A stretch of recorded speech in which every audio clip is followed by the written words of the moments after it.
আসসালামু আলাইকুম, সবাই কেমন আছেন?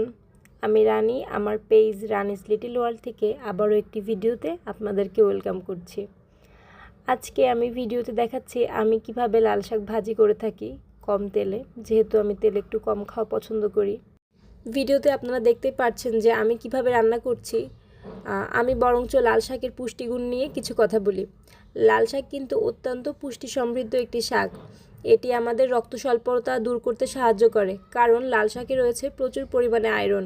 এটি আমাদের দেহের হিমোগ্লোবিন বাড়িয়ে দেয়, যার ফলে আমাদের রক্ত স্বল্পতা থাকলে সেটা দূর হয়ে যায়।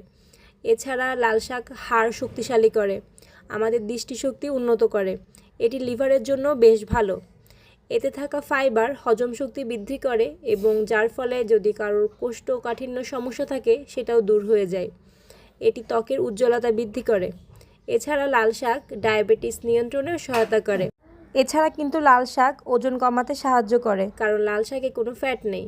লাল শাক ফ্যাটবিহীন একটি শাক, তাই যারা ডায়েটে আছেন বা ডায়েট ফ্রেন্ডলি খাবার চান তারা কিন্তু অনায়াসে লাল শাক খেতে পারেন, যেখানে আপনি প্রচুর পরিমাণে পুষ্টিগুণ পাবেন, কোনোই ফ্যাট পাবেন না। এখন বলেন, লাল শাক কার কার পছন্দের শাক? আমার তো লাল শাক খেতে ভালোই লাগে, যদিও এখানে আমি চিংড়ি দিই নাই। আমি অন্যান্য দিন এটা চিংড়ি দিয়ে ভাজি করে থাকি। চিংড়ি দিয়ে ভাজি করলে বেশ মজা লাগে। লাল শাক অনেকে সেদ্ধ, অনেকে ভাজি বা অনেকে সালাদ হিসাবেও খাই, যেটা বাইরের দেশে বেশি খাই সালাদ হিসাবে। বাট আমাদের দেশে আমরা ম্যাক্সিমাম ভাজি খেয়ে অভ্যস্ত। আসলে আম্মুদেরকে দেখেছি সবসময় ভাজিই করতে। আবার আমি দেখেছি অনেকে ডাল দিয়ে এটা রান্না করতে।